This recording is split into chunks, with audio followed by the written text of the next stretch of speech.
Choosing lights for your motorcycle or aftermarket lights. First off, on the cruiser style motorcycle, this bike will come stock with a high and low beam, front running lights, which also work as your turn signals, stock rear running light, brake light, and turn signals. To add an accessory style light, you have a couple options that you'll want to explore. One is what are you trying to achieve? Do you want something just for appearance or looks, or you actually want something for function that will illuminate or light up the roadway better for you?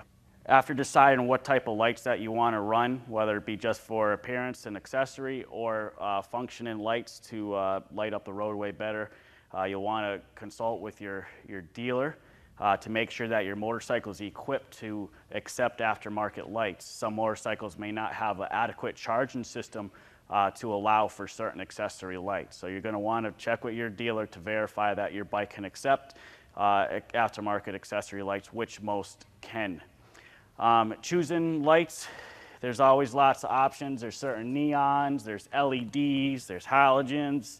On this particular bike here, a best option might be an actual light bar that you would buy, which this light bar would bolt to where this existing stock turn signal bracket is, would add 2 lights that can run on your high or low beam, and will certainly add to the appearance of the bike, and second, will actually function to illuminate the roadway a lot better for night vision, and also will brighten up the bike for oncoming traffic for you.